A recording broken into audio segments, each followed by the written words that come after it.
Fox News alert for you. President Trump's former chief strategist, Steve Bannon, is going to be called back for another interview before the House Intelligence Committee tomorrow. That's because during more than 10 hours of closed-door testimony yesterday, he refused to answer many of their questions about President Trump and his time working with the Trump White House, even after he was subpoenaed. Now, a top Democrat is accusing him of complying with what amounted to a White House gag order. This is Outnumbered. I'm Sandra Smith. Here today, Harris Faulkner, the editor of townhall.com, Katie Pavlich, co-host of After the Bell on Fox Business, Melissa Francis, and joining us today on the couch, the host of The Next Revolution and the former chief of strategist for British Prime Minister David Cameron. Steve Hilton is here, all the way from the West Coast. We love to have you. Good morning. It's so great to be here. It's been a while. We were just saying, I haven't been on the couch since you've been in these palatial new surroundings. We haven't had a revolution since you left. Exactly. So, you know, bring it on a Wednesday. We'll do our best. Do you know he doesn't have a phone? Can I point that out? He's not a social media. I don't even know what to do. We're going to ditch the Bannon topic. Let's just talk about. Sorry. It's much more because it is fascinating. I know you noted my pen stuck into my pocket where I make little notes. You make notes. I've seen you take notes while people are talking. It's fascinating. All right, let's get started. Lawmakers are going to try to get answers out of former White House chief strategist Steve Bannon again tomorrow. This after more than 10 hours of questioning yesterday as part of their probe into Russian election interference. There was plenty they wanted to know, but he wouldn't give them many answers, even after they hit him with a subpoena. The ranking Democrat on the committee, California Congressman Adam Schiff, says Bannon's lawyer said his client was willing to talk, but the White House told him not to. Schiff says that's unacceptable. The scope of this assertion of privilege, if that's what it is breathtaking. It goes well beyond anything we have seen in this investigation. This was effectively a gag order by the White House, preventing this witness from answering almost any question concerning his time in the transition or the administration, and many questions even after he left the administration. Special counsel Robert Mueller also subpoenaed Bannon to appear before a grand jury, but a source tells Fox News Bannon reached an agreement with the special counsel's office to do an interview rather than appear before the grand jury. Yesterday's developments on Capitol Hill raised questions about how much White House Communications Director Hope Hicks and former Trump campaign manager Corey Lewandowski will reveal when they go before the House Intelligence Committee. Chief White House correspondent John Roberts is live for us at the White House. John? Sandra, good afternoon to you. Yes, Fox News has confirmed that Steve Bannon will indeed sit down for an interview with Robert Mueller's office. Last week, he had been issued a subpoena to appear before a grand jury. Fox News is told that that was likely an overreach by the FBI, which may have been occasioned by the FBI not initially being able to get in touch with Bannon. But after negotiations between Bannon's attorney Bill Burke and Mueller's office, Bannon will now sit down for an interview like the other current and former White House staffers who have been questioned by Mueller investigators. Bannon is said to be willing to cooperate fully with Mueller and answer any questions asked of him. And the White House has never, sources say, asked anybody who's been interviewed by Mueller's office to not talk about the goings-on here at the White House or the transition. That's a big difference from yesterday, as you pointed out, when Bannon refused to answer any questions about his time in the White House or transition in his appearance before the House Intelligence Committee, an appearance that left even Republican members of Congress like Trey Gowdy frustrated. I am frustrated whenever people assert privileges that do not exist. And I am really frustrated when witnesses have all the time in the world to talk to the media on and off the record, and they can help people write books, but they can't talk to the representatives that are elected by their fellow citizens. I mean, picture that. He's happy to tell an author about treasonous, unpatriotic acts, but he won't tell members of Congress when he's pressed on it. I'm not aware of any privilege that lets you pick and choose who you answer questions for. Bannon's attorney said yesterday that he had been instructed by the White House to not talk about his time at the White House or the transition or any of the conversations that he had with the president that could be covered by privilege. The White House press secretary, Sarah Huckabee Sanders, would not confirm yesterday that the White House indeed had that conversation with Bannon and or his attorney, but did point to the White House's longstanding position on such matters. Listen here.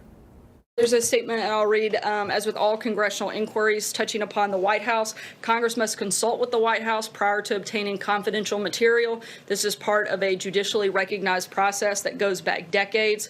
We've been cooperating fully with these ongoing investigations and encourage the committees to work with us to find an appropriate accommodation in order to ensure Congress obtains information necessary to its legitimate interests.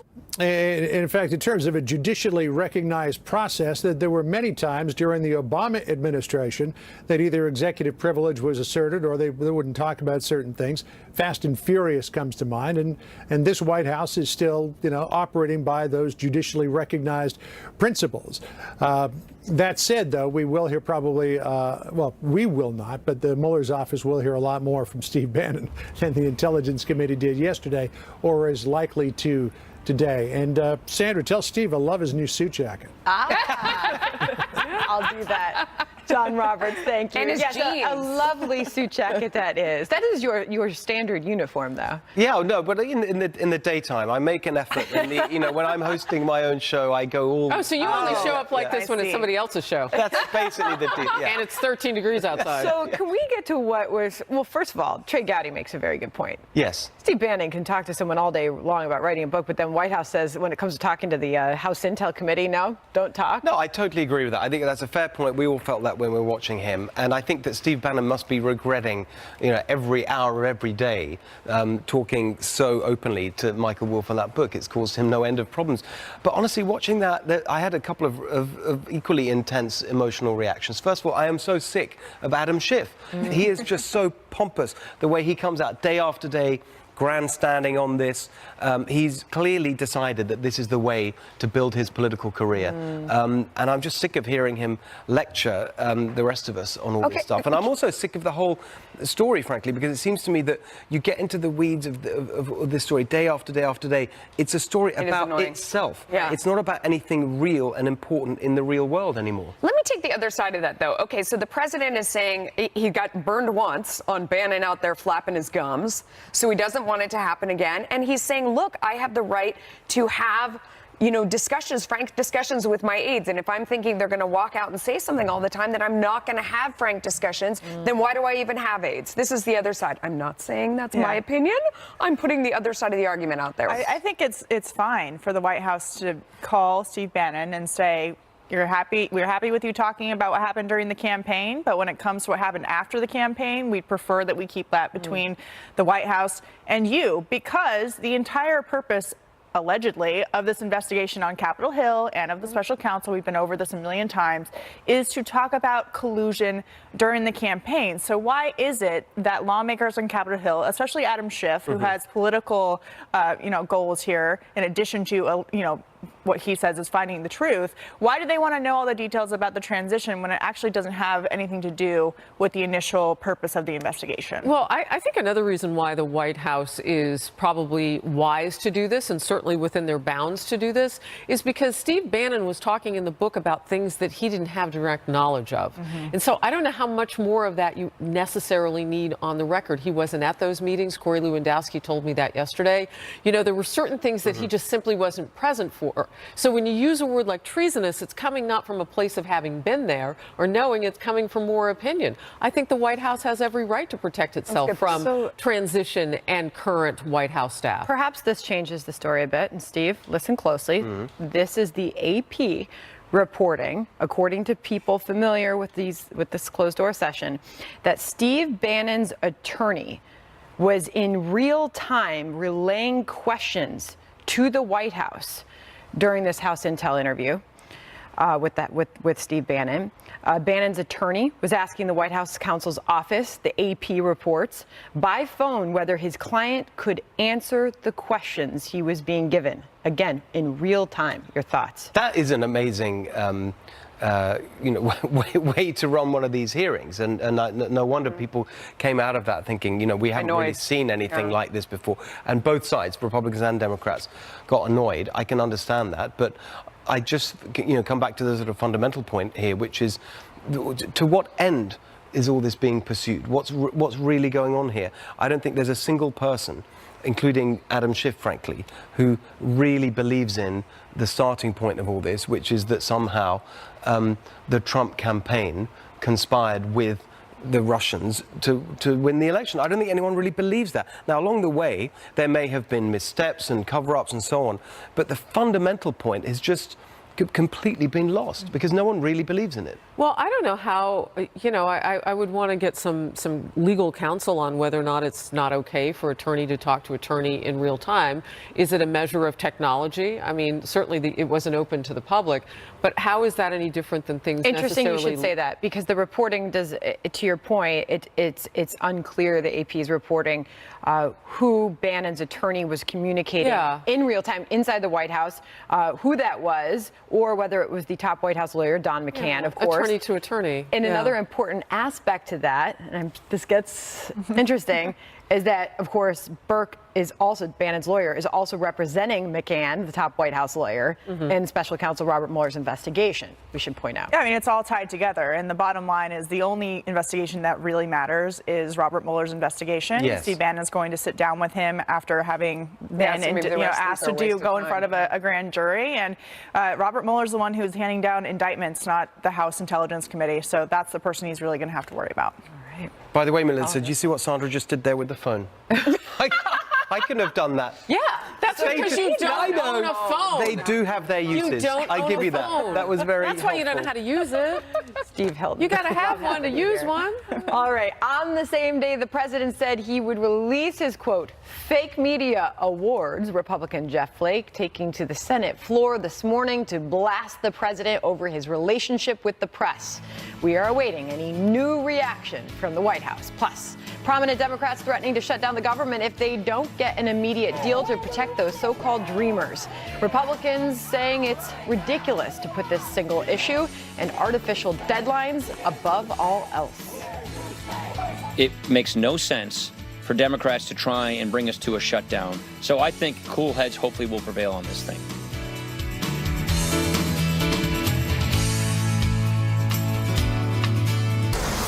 Fox News alert over new concerns of a potential government shutdown. Republican leaders floating a new funding proposal, but Democrats and even some Republicans are threatening to vote against it.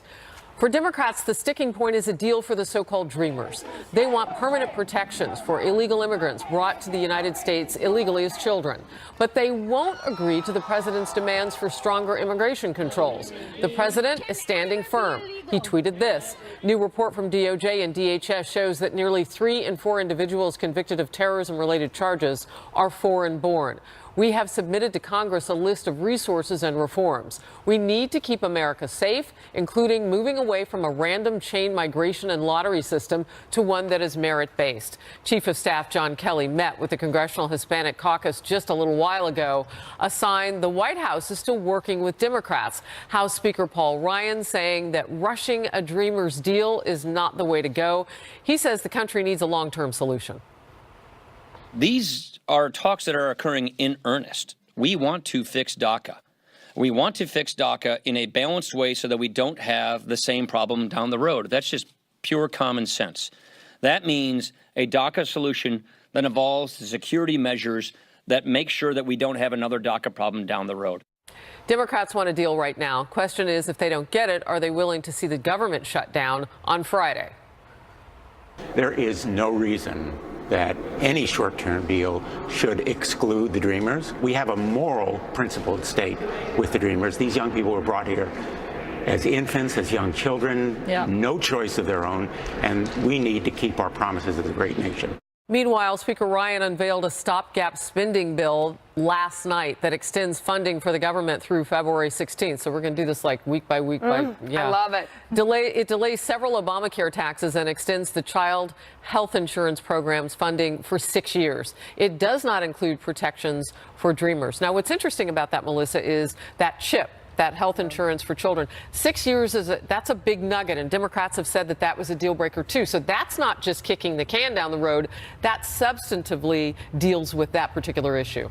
It does. I want to go back to this other meeting, though, because we are learning so much more about that meeting where there was the rough language and the blah, blah, and the back and forth. And I saw you drilling down on this morning, and we are learning that it feels like some folks tried to do a hustle job on the president and bring him a deal, they said, that didn't include all the relevant details. It didn't include everything that they had talked about.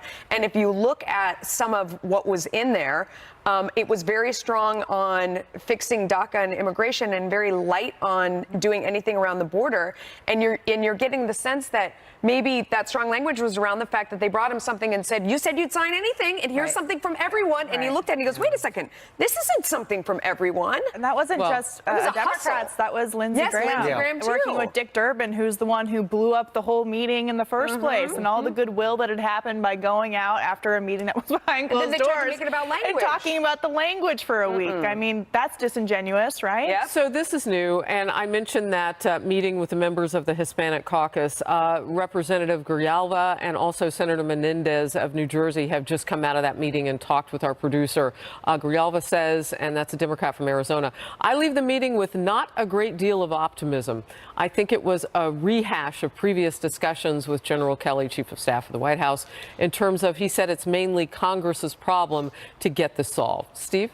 I just think that the Democrat position here is completely unreasonable and indefensible. And frankly, these expressions of moral concern that you hear from them are just totally bogus. If that was really true, if they really cared about fixing DACA and the Dreamers, they wouldn't do what Keith Ellison, the deputy DNC chair, said the other day, which is to basically make a clean DACA with nothing else attached, a litmus test. He used those words.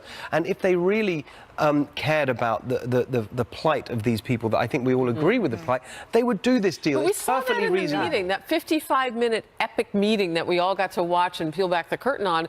Dianne Feinstein was called on by the president, tell me your ideas. And she did, and that was one of them. Yeah. And then you saw Kevin McCarthy say, well, perhaps not completely clean, because we do have some other things that need to go along with that. Paul Ryan made the point by saying we have to do DACA the right way and in a non-rushed, thoughtful fashion, because it's important. It has to be a long-term solution because we don't want it to happen again. And the problem is that Democrats refuse to acknowledge is that open borders are inhumane borders. The DHS secretary talked about this yesterday. Coyotes take advantage of people who want to come here for a better life. They turn it into a business. They are beaten. It's modern-day slavery, she said, as they're human trafficked across the southern border. Are sexually assaulted. Right. Republicans are trying to prevent that by putting in some border security and at the same time taking care of the people who are brought here by their parents. The other thing that I think is important to focus on here is the impact on people's faith in democracy. All the time we hear from the Democrats that President Trump is undermining democracy and democratic norms. Just think about this. In the election campaign, Build the Wall was one of the main things that was put on the agenda that people voted for. He won.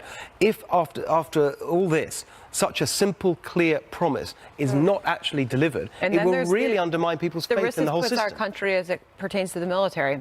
Chairman Mac Thornberry, House Armed Services Committee this morning said, this holds our military hostage as far as the spending is concerned. And that was his primary concern, fresh out of a meeting at the Pentagon. All we've heard Democrats talk about, though, are CHIP and DACA. They got 6 years on CHIP in this for all those millions of children. I think there are 9 million of them that depend on that health insurance. It's a gap between Medicaid and their parents and what they can afford.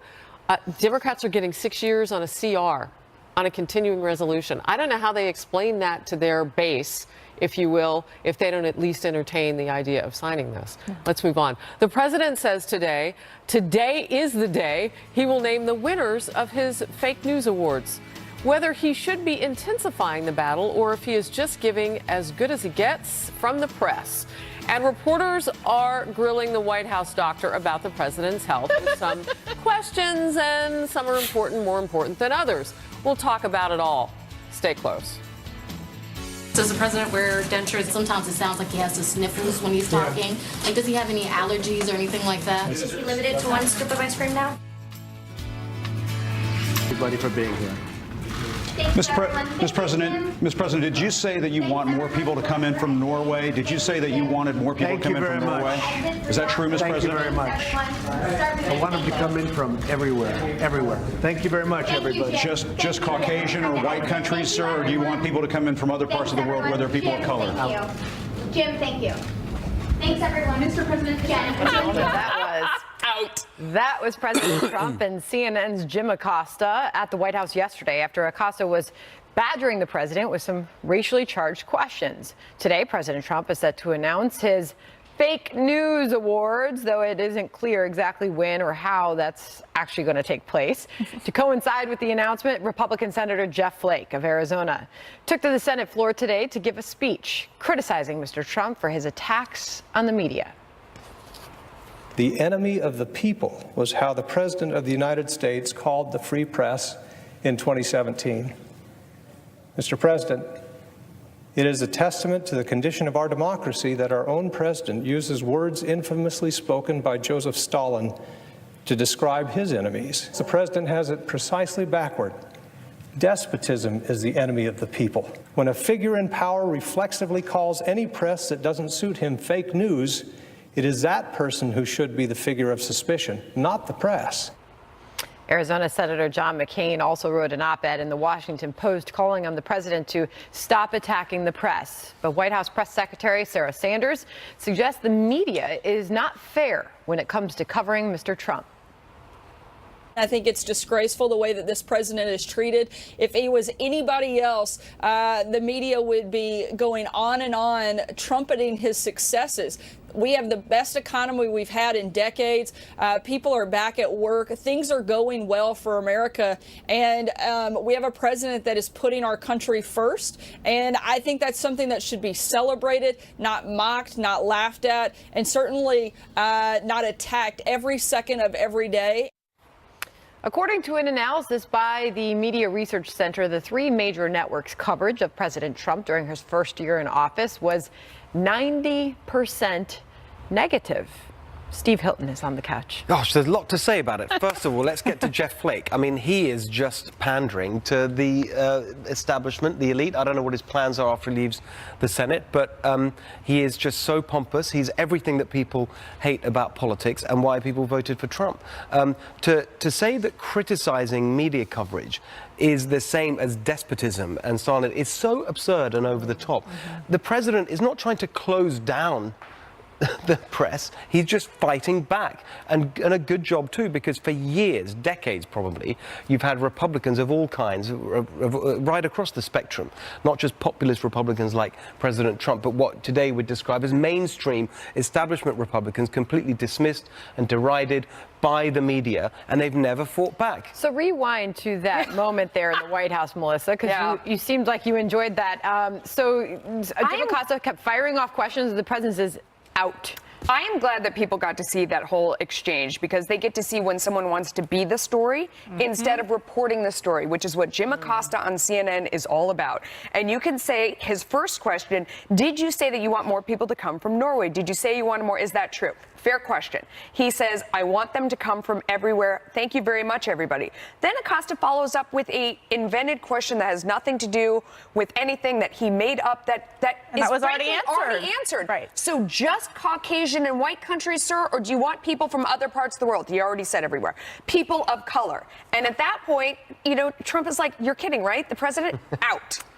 I mean, it's so clear he just wants to be the story himself. As if a conservative reporter in the White House pool, if they had behaved that way to President Barack Obama, I think they would have been told to get out as well. And then their phone records would have been collected and given over to the Justice Department. Oh, wow. I mean, that's really what would have happened. But to Jeff Flake's speech, look, is President Trump rough on the press? Yes. But when Jeff Flake goes so far in his exaggeration to compare him to someone like Joseph Stalin, not only does it do a huge disservice and disrespect to Joseph Stalin's victims and other victims of communism and fascism, but it also makes it so you can't actually get to the crux of the argument, which is, yes, the president could be a little less combative, but the press could also be a little more accurate and about asking their real questions that impact American lives. So what does the president do as we work our way further into 2018, Harris? Will he stay on this message and continue his attacks on the media? Well, I think it plays well for him because it really, he tweets around the media, all of us, I mean, he can set his tone for the beginning of the day.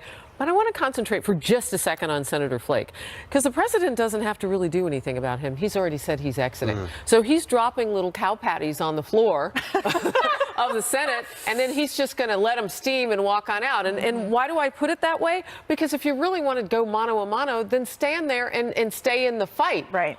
You know, for days we knew that he was going to compare the president to Stalin. He didn't say he was going to back off that language. That's how he drew attention to the speech. So my big question is, when you vote with the president north of 90% of the time, according to a tracking service that we all watch, 538, they look at how everybody votes.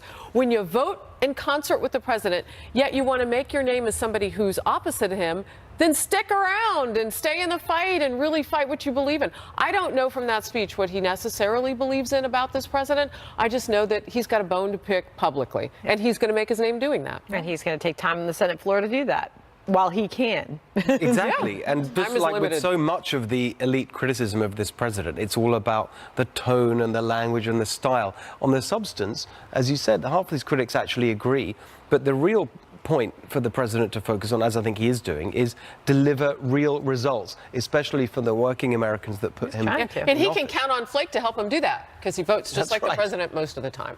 And speaking of the media, reporters peppering White House physician Ronnie Jackson with questions about the president's health and lifestyle for more than 50 minutes in yesterday's press briefing. Jackson, who also served as White House doctor to Presidents Obama and George W. Bush, says the president is in excellent physical and cognitive health, and the press going in then deeper. Here it is. Can you assess the president's mental fitness for office? On what basis would you, and this is just a philosophical question, advise the cabinet that the president is unable to discharge his duties? Sometimes it sounds like he has the sniffles when he's talking. Like, does he have any allergies or anything like that? Does the president do anything at all right now in terms of exercise? There was an incident recently where the president appeared to slur his words while giving an address.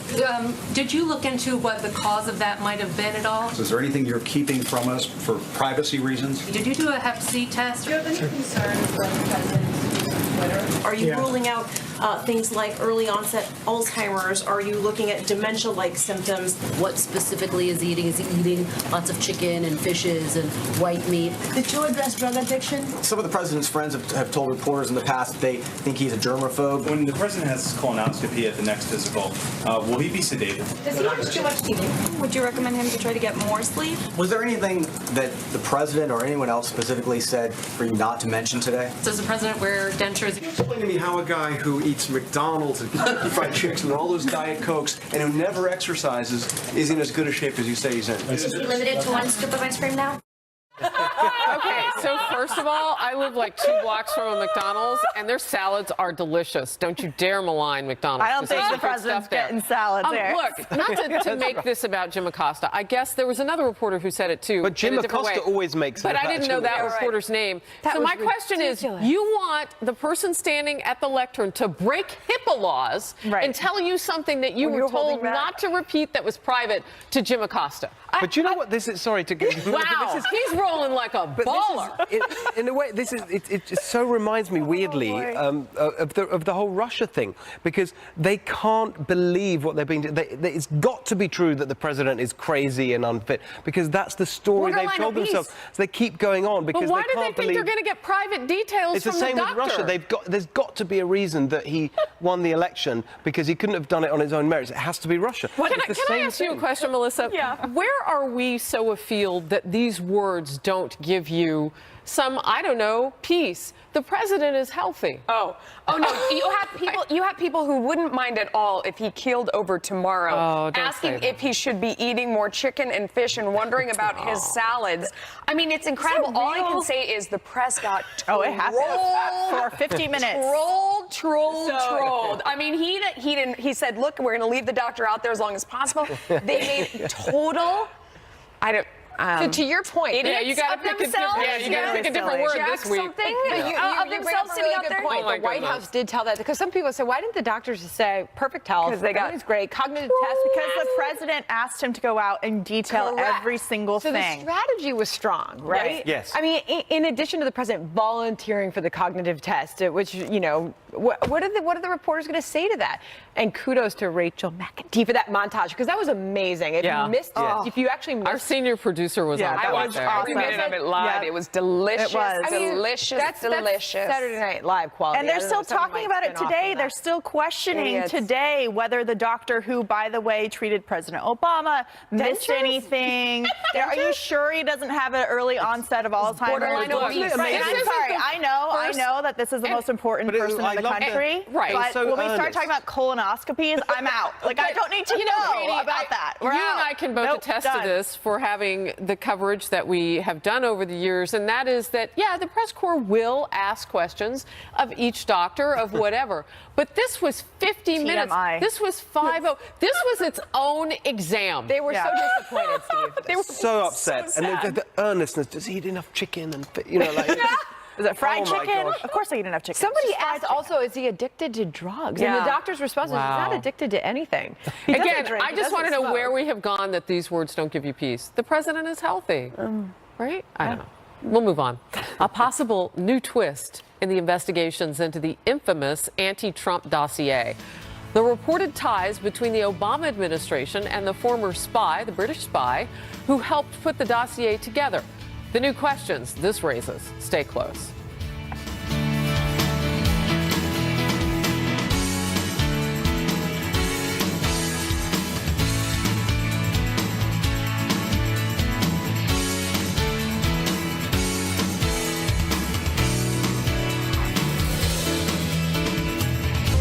Probe into the Steele dossier. The Washington Examiner reports that investigators may now be looking into whether the Obama State Department had any role in the collection and spread of that unverified information. A new book claiming that dossier author Christopher Steele was well connected within the Obama State Department. Quote, between 2014 and 2016, Steele authored more than 100 reports shared widely within the State Department, more than 100 reports, and sent up to Secretary of State John Kerry. Many of Steele's secret sources were the same sources who would supply information on Trump. What do you think about that? I think the more and more we learn about this, the more we understand that there are multiple factions of the Obama administration that were involved in this. Let's not forget that Samantha Power was accused of unmasking Americans, working for the transition campaign for President Trump. So I think that we learn more and realize that this was not just a single dossier hired out by a rogue agency. It was a well-coordinated effort to take down Donald Trump. And the more and more we learn, the more that proves true. I think it's shocking that, you go through this whole thing and they're saying, his word was like gospel. There was no one better on Russia than this Michael Steele. And that he's handing things over, and they're like, yes, yes, yes. And here he's the one that came. He had to share what he had learned about President Trump in the hotel with this whole preposterous story that we can't repeat on television. This guy who came up with that, his word was gospel? Yeah, let me step in there. You mean Christopher Steele, right? Sorry, yes. I just want to say that because Michael Steele is an actual person. Sorry, yes. Thank you. He used to be with the RNC. Sorry, yes. In case he's watching. Yes. Anyway, go ahead. Thank you. I think that the what it speaks to is this general. I think they, just like with some of the other things we've been talking about, they wanted it to be true. They wanted to believe the worst. And what it's all about, I think, is this really common thread through a lot of this stuff, which is the establishment, the people in power, both politically and in the bureaucracy. By the time they got to 2016, they thought that a Trump presidency was just unthinkable. It shouldn't be allowed to happen. It looked like it might happen, and therefore anything had to be done to stop it. There's another element to this story about the involvement of the British intelligence agencies, which was one of the stories in the Michael Wolff book, which is that the original, the origin of President Trump's belief that he was being wiretapped in Trump Tower when he put out that tweet that everyone went nuts about, actually was Tony Blair, the former prime minister who told Jared Kushner in the White House that the MI6 had been asked by the US intelligence agencies to do the wiretapping because they couldn't do it directly. Now, Blair's denied that story. We should make that clear. But, there's more to this than just this notion that this is one guy. I think there's a whole establishment effort to undermine. And the other Donald element of this is the left has been accusing the right, meaning the Trump campaign, of collusion for a year now. And yet, the more information we find out, they're accusing their opponents of exactly what they were doing based on the evidence. Yeah, not me. What about you? Right. Yeah. Yep. Learned Look that over in there. school. They're doing this, Learned not that us. in the schoolyard when I was like 6. You know, all of this, and experts, legal experts I've asked, and lawmakers I've asked this question, what is the end game with this? I mean, are we really shocked that two political parties hate each other enough that they do dastardly things?